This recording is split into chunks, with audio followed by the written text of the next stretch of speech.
My boyfriend called me hideous on TikTok, so I disappeared. 3 years together. One viral TikTok. And the moment I realized my boyfriend never loved me. This is the story of how I ghosted him, uncovered his lies, and finally took my power back. Spoiler, the trash took itself out. Part 1.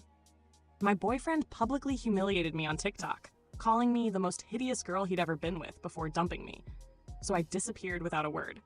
This morning, after ignoring 37 missed calls, I opened my door to find him sobbing on his knees. Derek and I had been together for almost 3 years. I met him when I was 21. He was the guy who knew how to fix the garbage disposal when it jammed. First green flag, or so I thought. We exchanged Instagrams, started texting, and the rest just kind of happened. The past 3 years had been mostly good.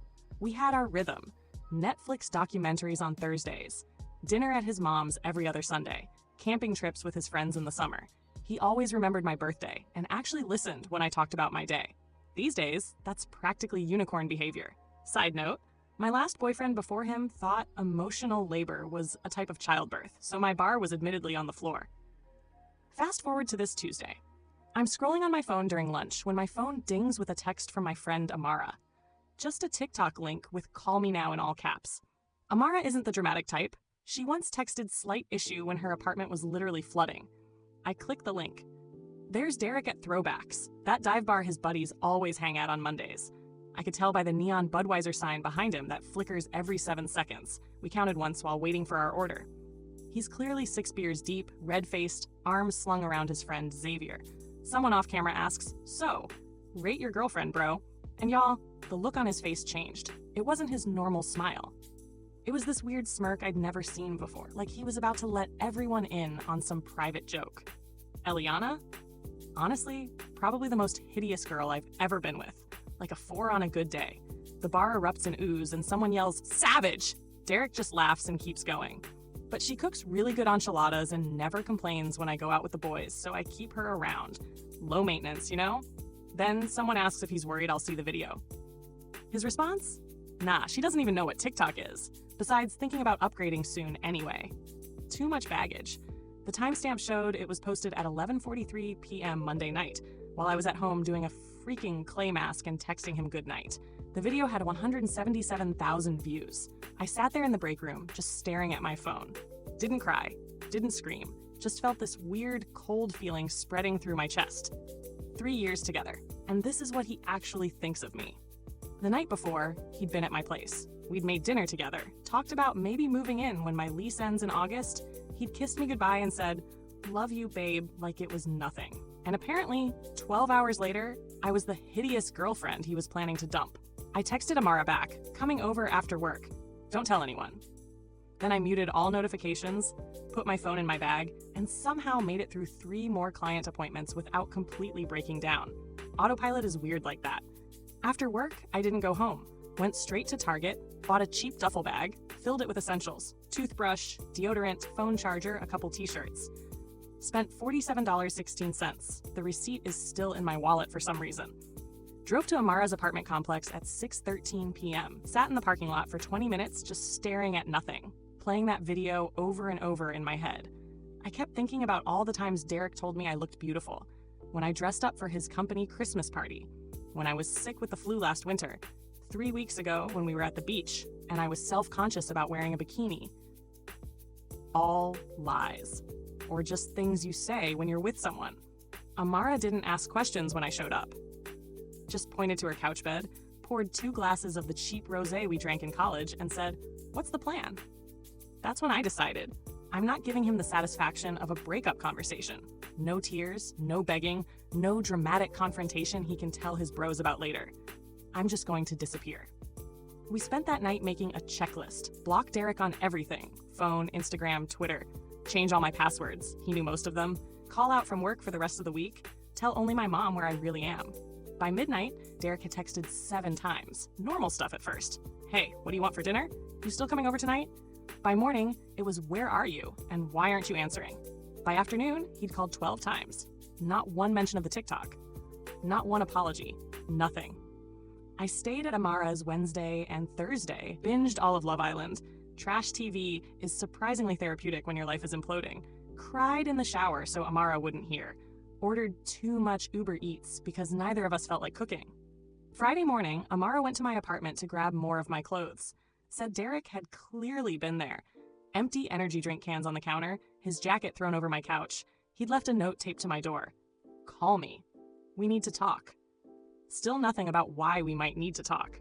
Like I'm supposed to just not know about the video. The TikTok mysteriously disappeared from his account on Thursday night. Too late, though. It had already been screen recorded and was making rounds in our friend group. My phone was blowing up with Layarchy. Are you okay? Texts from people I haven't talked to in months. The weekend was a blur of ignoring calls from unknown numbers, Derek using his friends' phones once he realized I'd blocked him, and jumping every time someone knocked on Amara's door. Margaret from my old community college group chat sent me screenshots of Derek's Instagram stories, vague posts about missing someone, and biggest mistake of my life with sad song lyrics. Classic damage control. Sunday night, 26 missed calls. Monday morning, 32. I finally went back to work on Monday. My manager hugged me when I walked in. Apparently, the video had made it to her FYP too. Told me to take another day if I needed it. I said no. I needed normal. Needed to focus on something other than the dumpster fire that was my relationship. Derek showed up at the salon during my lunch break. I hid in the supply closet while my coworker told him I wasn't there. Heard his voice, that familiar low rumble I used to love, through the door. Sounded tired. By Tuesday morning, exactly 1 week since I'd seen the video, the missed call count was at 37. His latest text just said, "Please, I needed to swing by my apartment for my mail. Had a package that needed a signature." Figured 8 a.m. was safe since Derek usually leaves for work at 7:30. I was wrong. I unlocked my door, and there he was, sitting on my welcome mat, the one he gave me that says home is where the Wi-Fi connects automatically. He looked up when he heard my keys. Y'all, the man was a wreck. Hadn't shaved, dark circles under his eyes, wearing the same Metallica shirt he'd had on in his Instagram story from 2 days ago. When he saw me, he literally crumpled. Not in a fake, dramatic way, like his body physically gave out. On his knees, tears immediately streaming, saying my name over and over. I just stood there, keys still in hand. Felt nothing. Then everything. Then nothing again. Eliana, please. I'm so sorry. I don't know why I said those things. I was drunk, the guys were pressuring me. I never meant any of it. Please just talk to me. I cut him off. I saw what you really think of me. There's nothing to talk about. Stepped around him like he was a piece of furniture. Got my mail. Walked back to my car. He followed me to the parking lot. Still crying, still begging. Got in my car, locked the doors, drove back to Amara's. He called 5 more times before I even made it across town. So that brings us to now. It's been exactly 8 days, 4 hours, and 22 minutes since I saw that video. Since I realized the person I trusted most in the world sees me as a convenient placeholder until something better comes along. I don't know what happens next. Part of me, a small stupid part, misses him. Misses the routine. Misses believing I was loved. I keep replaying his words from the video. Hideous. Upgrade.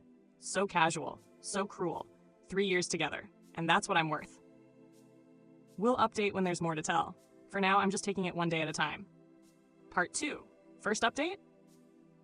Y'all remember me? The girl whose boyfriend of 3 years called her hideous on TikTok and then had the audacity to act shocked when she disappeared? Yeah, that's still me, unfortunately. First of all, thank you for all the support on my last post. It's been exactly 17 days since I saw that video, and 9 days since Derek showed up crying on my doorstep. Let me tell you, things have gotten weird. After I left Derek in the parking lot that morning, Tuesday, 8:43 a.m., according to my car's timestamp, I drove straight back to Amara's place in full zombie mode. The whole drive, my phone kept lighting up with calls. Derek had apparently moved on to using his mom's phone to reach me, which is a special kind of desperate. When I got back to Amara's, I just sat in her kitchen, staring at the faded Live, Laugh, Death tequila magnet on her fridge. I couldn't cry anymore. It was like my emotions had finally reached their data limit for the month. Amara came home from her shift around 2 p.m. and found me in the exact same position, still in my coat. She just sighed, handed me a White Claw from the fridge, lime, the superior flavor, and said something that actually made me think. She asked if I'd been noticing red flags with Derek all along, but had just been filtering them out. At first, I was defensive. Derek and I had a good relationship. He remembered my birthday. He watched The Bachelor with me, even though he hated it. He never complained when my hair clogged the shower drain. The bar is literally in hell these days, and I thought he was clearing it with room to spare. But then Amara started asking specific questions. Did Derek ever make jokes about my appearance before? Well, there was that time he said my favorite jeans made me look kind of wide, but in a cute way. And when I got highlights last summer, he asked if the salon meant to make them that brassy. And he did have a weird habit of pointing out celebrities he found attractive. Always the super thin, no makeup types who look nothing like me. Did Derek support my goals? I mean, he said he was proud when I got promoted last year, but he also suggested maybe I shouldn't take it because the stress might be too much. When I talked about maybe going back to school someday, he always changed the subject to how expensive it would be. Did Derek have equal standards for our relationship? Thinking about it, not really. If I was 15 minutes late meeting him, I'd get a series of increasingly annoyed texts.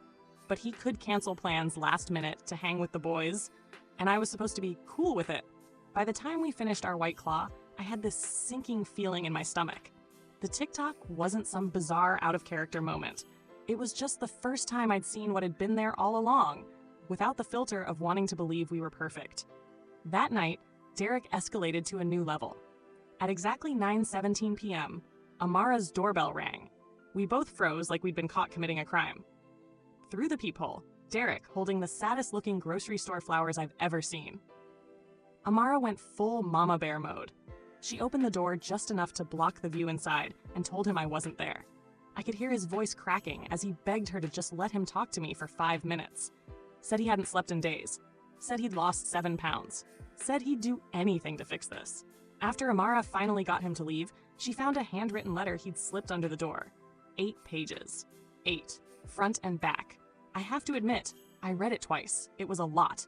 Tear stains on the paper. Promises to spend the rest of my life making this up to you. Explanations about how he was drunk, how his friends were peer pressuring him, how he'd been having a bad day at work. Classic deflection bingo. But one line actually got to me. I said those horrible things because I'm insecure and afraid you'll realize you're too good for me.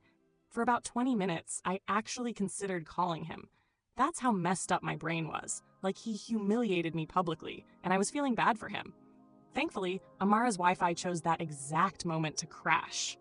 Classic Thursday night Xfinity outage, so we couldn't even stream anything.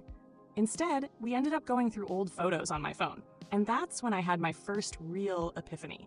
In literally every picture of Derek and me together from the past year, I'm looking at him with this big smile, and he's either looking at his phone or off to the side or making some stupid face. Not a single one where he's looking at me the way I'm looking at him. How did I never notice that before? Friday morning brought a new development. My brother, Miguel, called to tell me that Derek had shown up at his apartment at 7 a.m., asking if he knew where I was. Miguel, being the overprotective brother he is, told Derek that if he came by again, they'd be having a different kind of conversation. Dramatic, but I appreciate the sentiment. By that point, I was actually starting to feel smothered by all of Derek's attempts to contact me. It wasn't romantic. It was uncomfortable. So I did something I'd been avoiding. I drafted a text. Simple. Direct. No room for misinterpretation. I need space.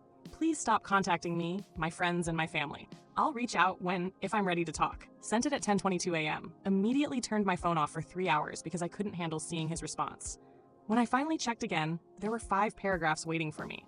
The gist? He understood. He'd respect my boundaries. He'd wait forever if that's what it took. Followed immediately by 3 more texts. When might forever end? And can we please just meet for coffee next week? So much for respecting boundaries. The weekend was actually peaceful. Amara's roommate, Margaret, was out of town visiting her parents, so we had the place to ourselves. We ordered in, did face masks, watched all 3 Magic Mike movies, for the plot, obviously, and I went a full 24 hours without checking my phone. It felt like coming up for air after being underwater. Sunday night, though, things took another turn. I was scrolling through Instagram before bed, bad habit, I know, when I saw it. Derek had posted a video, not just any video, a public apology to me. Tagged me in it and everything. 4 minutes and 27 seconds of him sitting in his car, looking directly at the camera with red-rimmed eyes, telling everyone who saw that horrible TikTok how sorry he was, how much he regrets hurting the most beautiful person inside and out that he's ever known, and how he's learning to be a better man. The comments were a mess. Some people praising him for taking accountability. Barf. Others calling him out for making my humiliation about him again. His buddy Xavier commenting, "Stay strong, bro," like Derek was the victim here. I couldn't sleep after that. Kept thinking about how even his apology was public. Even his supposed rock bottom moment was carefully filmed, probably with multiple takes, posted at optimal engagement hours, 8 p.m. on a Sunday. Monday morning, I decided I needed to go back to my own apartment. Amara had been amazing, but I couldn't hide at her place forever. Plus, her hot water heater had been acting up all weekend, and cold showers in February are not the vibe. As I was packing up my duffel bag, my phone pinged with a Venmo notification. Derek had sent me $300 with the note, "For the anniversary dinner we'll never have. Our 3-year anniversary would have been next week." I sent it back immediately, then blocked him on Venmo, too. The drive back to my apartment felt like going to a job interview I knew I'd bomb. Every red light had me checking my rearview mirror, half expecting to see Derek's car pull up behind me. But my apartment building was Derek-free when I arrived. My neighbor, Mrs. Rogers, nodded at me in the hallway like I hadn't been gone for over 2 weeks. My plants were all dead, RIP to my supposedly impossible-to-kill snake plant. The air smelled stale and slightly like the Indian takeout I'd forgotten in the fridge. It felt both strange and familiar, like putting on jeans that don't quite fit anymore. And then I saw them. Post-it notes. Everywhere. On my bathroom mirror. "I miss your smile." On my fridge, "Remember our first kiss here?" On my TV, "Our Netflix queue misses you." On my bedside table, "I can't sleep without you." I stood there in shock, slowly realizing what had happened. Derek still had the spare key I'd given him last year. He'd been in my apartment while I was gone. My skin instantly crawled. I checked all the closets, under the bed, behind the shower curtain, half convinced he might be hiding somewhere. He wasn't. But the violation of my space felt just as creepy. I called my landlord immediately and explained the situation. He agreed to change my locks the next morning. Then I systematically went through my apartment, removing every single post-it note and ripping them into tiny pieces. Petty? Maybe. Satisfying? Absolutely. That night was my first one back in my own bed. And I won't lie, it was weird. I kept waking up, expecting to feel Derek's weight on the mattress. My brain hadn't caught up to the reality that we were over. Tuesday morning, yesterday, I was making coffee when someone knocked on my door. My heart stopped for a second before I remembered. Derek's key wouldn't work anymore. It wasn't Derek. It was Xavier. Xavier, who had been in that TikTok video, laughing along while Derek called me hideous. Xavier, who I'd been friends with before I even met Derek. Xavier, who had apparently come as Derek's ambassador. He looked uncomfortable, shifting from foot to foot in the hallway. Started with small talk about the weather. Seriously? Before finally getting to the point. Derek's in a really bad place and just wants 5 minutes to explain himself. I asked Xavier if he remembered laughing in that video. He had the decency to look ashamed. Said he was drunk and just going along with the guys. Then hit me with this gem. He didn't mean any of it, Eliana. You know how guys talk when they're together. I don't want to be with someone who talks like that with his friends. Drunk or sober. I don't want to wonder what he says about me when I'm not around. I don't want to be with someone who needs a public meltdown and a friendship intervention to realize he values me. I thanked Xavier for coming by, told him I hoped Derek would feel better soon, and closed the door. Last night, I went through my phone and unfollowed Derek on every platform we were still connected on. Took down the photos of us from my apartment walls. Packed up the hoodie he always left at my place and the Xbox controller he used when he came over. Put them in a box in my closet. Not ready to return them yet, but not wanting to see them either. Then I ordered myself dinner from that place. Derek always complained was too spicy, but that I secretly loved. Ate it while watching The Last of Us, which Derek refused to watch because he doesn't like zombie shows, and used the fancy bath bomb my mom got me for Christmas that I'd been saving for a special occasion. Around midnight, my phone lit up with a text from a number I didn't recognize. It's Derek. Please don't block this number. I just need to know one thing. Did those 3 years mean anything to you? Because they were everything to me. I stared at those words for a long time. 3 years. 3 years of inside jokes and holiday dinners and lazy Sunday mornings. 3 years of building a life I thought we'd share forever. And also 3 years of small criticisms dressed as jokes. 3 years of walking on eggshells around his moods. 3 years of making myself smaller to make him comfortable. I didn't reply, just added the number to my blocked list and turned off my phone. This morning, I woke up and did something I haven't done in 2.5 weeks. I made a plan for me. Not a reaction to Derek. Not a hiding strategy, just a normal day for myself. But as I was heading out to grab coffee, I saw something that stopped me cold. Derek's profile picture on Instagram had changed to a photo of us from last summer at his cousin's wedding, my head on his shoulder. Both of us smiling. It shouldn't matter. It shouldn't affect me at all. But it did. We'll update again when there's more to tell. For now, I'm taking it day by day and remembering what my grandma always said, sometimes the trash takes itself out. Part 3. Y'all, I wasn't planning on updating so soon, but the past week has been a lot, and I need to process. It's been exactly 32 days since I saw that video. 1 month of rebuilding my life without someone who I thought was my future. And honestly, some days are better than others. The weirdest thing happened last Saturday. I was at Target, my emotional support store, don't judge, picking up some new sheets because I finally decided to get rid of the gray ones Derek always said brought out the blue in his eyes. I was debating between sage green and terracotta when I noticed a woman staring at me from the end of the aisle. At first, I thought maybe I had something on my face or toilet paper stuck to my shoe. Wouldn't be the first time. But then she walked over, looking super uncomfortable, and asked if I was the girl from Derek's TikTok. My stomach instantly knotted up. It's one thing to be humiliated online. It's another to be recognized by strangers at Target on a random Saturday while wearing no makeup and yesterday's messy bun. Before I could even respond, she launched into this awkward apology, saying she'd been one of the people who commented something mean on the original video but felt terrible after seeing Derek's public apology and realized how wrong cyberbullying is, her exact words.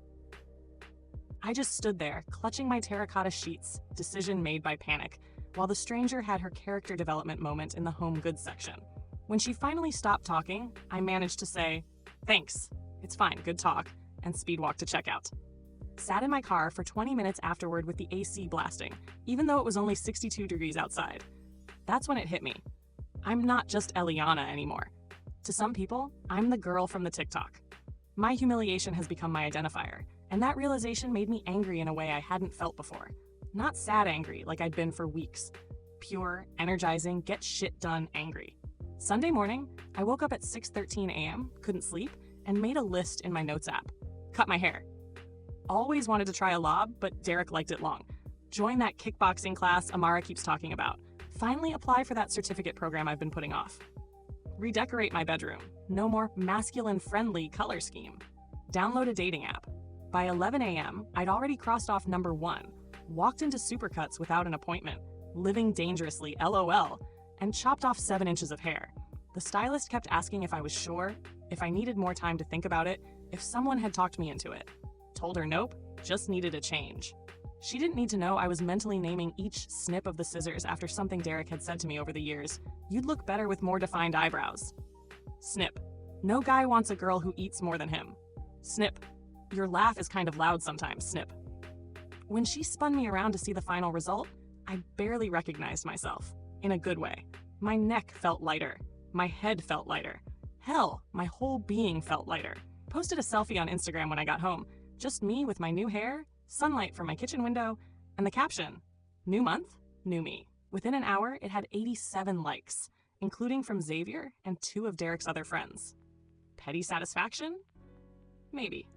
But I'll take the small wins. Monday brought item number 2 on my list. Dragged myself to Amara's kickboxing studio at an ungodly hour, convinced I'd make a fool of myself. The instructor, Margaret, coincidentally the same name as Amara's roommate, kept us moving so fast I didn't have time to feel self-conscious. By the end, I was drenched in sweat and my arms felt like overcooked spaghetti, but also strangely powerful. Checked my phone after class to find 3 missed calls from unknown numbers, Derek's new burner phone tactic, and 1 text from Xavier. Can we talk sometime? Left him on read. Not ready for that conversation yet. Tuesday, I finally tackled item number 3 and applied for that digital marketing certificate I've been considering for ages. Derek always said it was a waste of money since I already have a stable job. Took me 43 minutes to fill out the application, another 20 to write the short personal statement, and about 3 seconds to hit submit before I could overthink it. Had a mini panic attack immediately after, wondering if I was making a huge mistake. Called my mom, who talked me down in her usual way, half encouragement, half, "I don't understand why you're complicating your life, but I support you anyway." Wednesday was when things got intense. I was at the grocery store when my phone started blowing up with texts from Amara. Call me now. And Derek is on Instagram Live. He's talking about you. It's bad. I abandoned my cart in the middle of the cereal aisle, sorry, underpaid grocery store workers, and ran to my car to watch the train wreck. Sure enough, there was Derek, clearly drunk at 2 p.m. on a Wednesday, red-faced and slurring, talking directly to the camera about how he'd lost the love of his life and didn't know how to go on. The comments were rolling in fast, mostly people telling him to get help or turn off the live, but he just kept going, reading some comments aloud and ignoring others. Then he said something that made my blood freeze. I know she's watching this. Eliana, I'm coming over tonight. We need to talk this out. I'm not taking no for an answer anymore. I immediately called Amara in full panic mode. She offered to come stay with me, but I ended up calling my brother Miguel instead. He's closer to my apartment and frankly more intimidating if Derek actually showed up. Miguel arrived at 5:30 p.m. with his girlfriend Tanya and enough overnight stuff for a week. Told me not to argue. They were staying until this dude gets the message. Made himself at home on my couch, connected his Nintendo Switch to my TV, and proceeded to act like this was all totally normal. By 8 p.m., I'd almost convinced myself Derek's threat was just drunk talk. By 9 p.m., I was starting to relax. By 9:47 p.m., the doorbell rang. Miguel answered while Tanya and I stood back. I could hear Derek's voice, slurred and emotional, demanding to see me. Miguel's responses were low and calm. I couldn't make out the words, but the tone was clear. After about 5 minutes, I heard my door close. Miguel came back looking annoyed but calm. Said Derek had finally left after Miguel convinced him this wasn't a good time. Understatement of the year. Also mentioned that Derek looked rough and smelled like he bathed in Jack Daniels. I slept terribly that night, jumping at every sound outside my window.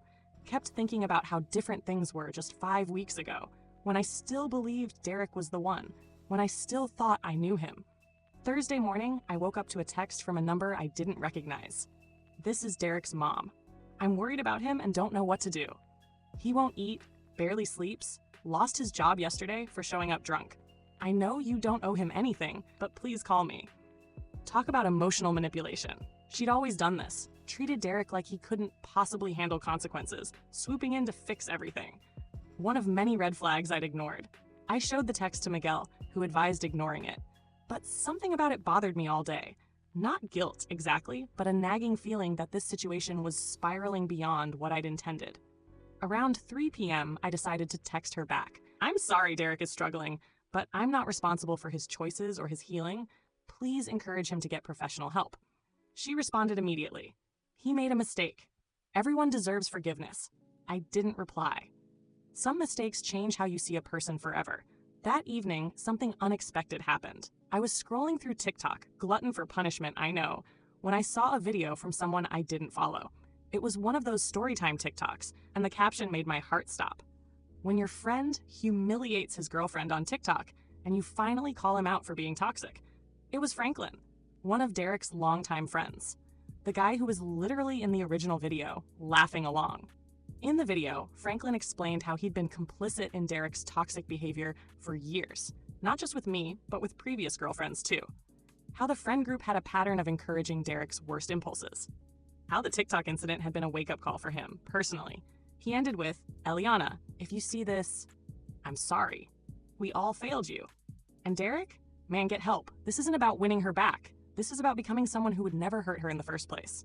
I watched it 7 times, sent it to Amara, who responded with holy shit and else for a full 10 minutes. Then Franklin DM'd me on Instagram. Hey, hope that didn't make things worse. Just couldn't stay silent anymore. No pressure to respond. I sat with that for a while, appreciated that he didn't expect a response. Finally wrote back. Thanks for speaking up. Better late than never. We ended up having a surprisingly honest conversation. He told me Derek had been spiraling hard since I left, drinking daily, getting into fights, alienating friends. Said the friend group was divided between those enabling him and those trying to get him help. Franklin also confirmed something I'd suspected. This wasn't the first time Derek had spoken about me that way, just the first time it was recorded. That hit different. Knowing it wasn't a one-time drunk mistake, but a pattern, a true reflection of how he saw me when I wasn't around. Friday, yesterday, marked exactly 1 month since I walked away. I decided to celebrate my Independence Day by tackling the final item on my list, downloading a dating app. Not because I'm ready to date, God knows, but because I wanted to remind myself that Derek isn't the only option in the universe, that there's a whole world of people who might appreciate me without secretly tearing me down. Setting up my profile felt weirdly vulnerable. Choosing photos where I actually liked how I looked, writing a bio that was authentically me, not curated to appeal to one specific person's preferences. Like stretching muscles I'd forgotten I had. I had just finished setting up my profile when my phone rang. Another unknown number. I almost declined it automatically, assuming it was Derek with yet another burner phone. But something made me answer. It wasn't Derek. It was his friend Xavier. Xavier sounded weird, nervous, talking too fast, said he needed to tell me something important. Something about the original TikTok. Something that might change how I saw everything.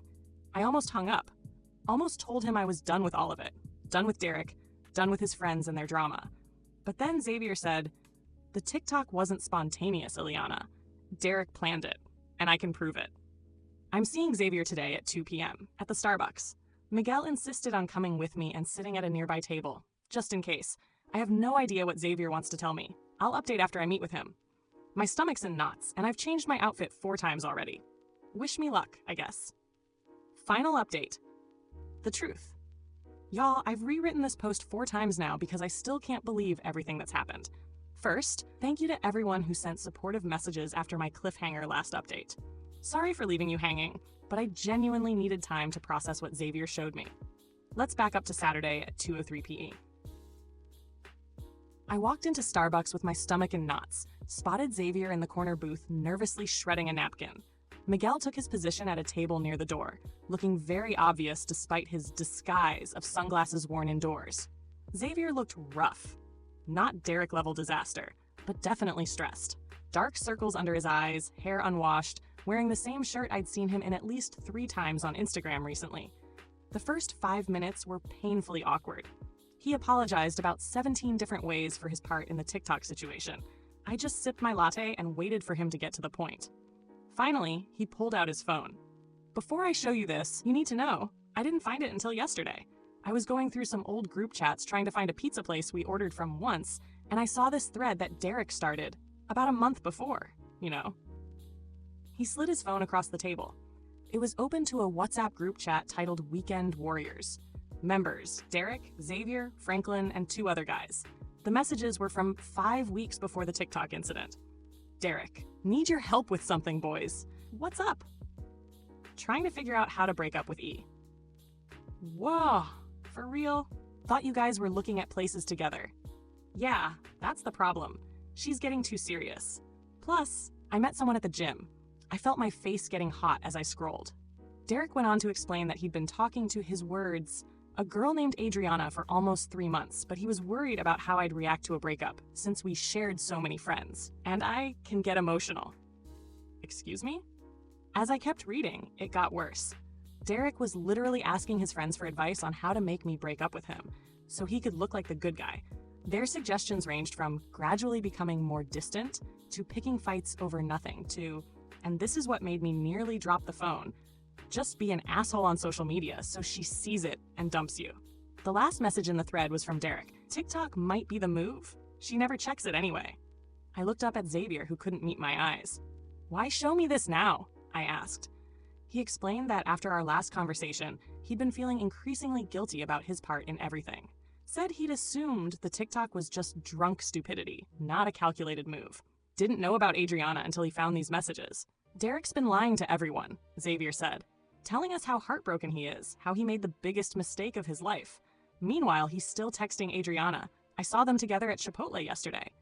It was like the final puzzle piece clicking into place. The TikTok wasn't a drunken mistake. It was deliberate. Just a plan that backfired when I disappeared instead of confronting him. I sat there for a moment, trying to process the fact that not only had Derek intentionally humiliated me online, but he'd done it to escape our relationship and be with someone else. And now he was playing the devastated boyfriend role to save face with everyone. I thanked Xavier for showing me the truth, then walked out of Starbucks with Miguel trailing behind, asking 70 questions I wasn't ready to answer. That night, I made a decision. After 37 days of silence, I was going to talk to Derek. On my terms. Not to get back together. That ship had sailed, hit an iceberg, and sunk to the bottom of the ocean, but to let him know that I knew everything. Sunday morning at exactly 10 a.m., I texted Derek from my real number. "We need to talk. Today, 2 p.m., Java Hut on Main. Don't be late." He responded within 12 seconds. "I'll be there. Thank you, Eliana. I love you." Spoiler alert, he does not in fact love me. I spent the next 3 hours oscillating between absolute certainty and complete panic, changed my outfit 4 times, practiced what I wanted to say in the mirror like I was preparing for a job interview, called Amara twice to talk me off the ledge, arrived at Java Hut 20 minutes early to secure the corner table with my back to the wall, tactical positioning, ordered a chai latte I had zero intention of actually drinking. Derek walked in at 1:58 p.m., scanning the cafe until he spotted me. He looked better than I expected. Showered, shaved, wearing the blue button-down I'd given him. For a split second, my heart did that familiar flip it always did when I saw him. Then I remembered the WhatsApp messages. He reached for a hug, which I avoided by gesturing to the chair across from me. His face fell, but he sat down, launched immediately into what sounded like a rehearsed speech about how sorry he was, how much he missed me, how the past month had been the worst of his life. I let him talk for exactly 2 minutes. Then I placed my phone, screen up, between us, open to the screenshots Xavier had sent me of the group chat. "So, who's Adriana?" I asked. The look on his face, y'all. It was like watching someone get hit with a taser. His mouth opened and closed like a fish gasping for air. Xavier shouldn't have. Just tell me the truth, Derek. For once. The next 20 minutes were illuminating. Once he realized he was caught, the apologies stopped, and the excuses started. Adriana was just a friend at first. Sure, Jan. He'd been confused about our relationship for months. He thought 3 years was too long to be with one person in your 20s. The TikTok was stupid, but he never thought I'd see it. "I panicked when you disappeared," he admitted. "I realized I'd made a huge mistake. Adriana wasn't worth losing you over." That's when it clicked. He wasn't devastated about hurting me. He was devastated about looking like the bad guy, about losing control of the narrative, about everyone knowing what he'd done. I took a sip of my cold chai and said the words I'd been practicing all morning. "I'm not here to get back together, Derek. I'm here to tell you that I know everything. And I'm done. Don't contact me, my friends, or my family again. We're over." His eyes welled up with tears that I'm now 99% sure were performative. "But I love you," he said. "We can fix this. I'll do anything. If you loved me, you wouldn't have spent 3 months planning how to humiliate me so you could be with someone else." I stood up, gathering my purse and jacket. That's when he played his final card, one I wasn't expecting. "I broke the lease on my apartment," he blurted out. "I've been staying with my mom. I thought we'd be moving in together next month, like we planned." For a brief, insane moment, I felt guilty, like I was the one ruining his life. Then I remembered the cold calculation of those messages, planning exactly how to break my heart in the most public way possible. "You should call Adriana," I said. "I'm sure she has room at her place." And then I walked out. No dramatic exit. No scene. Just done. He texted 17 times in the next 2 hours, switching from apologetic to angry to desperate and back again. I didn't reply to any of them, just took screenshots and sent them to Amara with the caption, "The audacity continues." Around noon, my phone lit up with a text from an unknown number. My first thought, here we go again. But it wasn't Derek. It was Adriana. "Hi, Eliana. You don't know me, but I think we need to talk. Derek's been telling me one story and apparently telling you another. We met for coffee that afternoon. I've consumed enough caffeine this week to power a small city." Turns out, Adriana had no idea Derek had a girlfriend until 2 weeks ago when she saw his public apology TikTok. He'd told her he was single, had been for months, and was dealing with a crazy ex who couldn't let go. Sound familiar? The craziest part? She's actually nice. We ended up talking for 3 hours, comparing notes on Derek's lies. She showed me texts where he was telling her he loved her the same day he was leaving, sobbing voicemails on my phone. By the end of our conversation, we were following each other on Instagram and had made tentative plans to check out a new wine bar that's opening next month. Trust issues solidarity, I guess. That night, I finally did something I'd been putting off. I unblocked Derek on Instagram, just temporarily, and went to his profile. His story from 3 hours earlier was a black screen with "Glimpse of us" playing, Joji's sad boy anthem, so on brand, and the text, "Sometimes you don't know what you have until it's gone." His profile picture was still us from last summer. His most recent post? A throwback photo of us from our 2nd anniversary with the caption, "I'd give anything to go back." Meanwhile, Adriana had sent me screenshots of him texting her that same day, asking if she wanted to hang out later. I've never felt more certain of a decision in my life. Yesterday marked exactly 40 days since I discovered the TikTok. 6 weeks of pain, anger, confusion, and finally, clarity.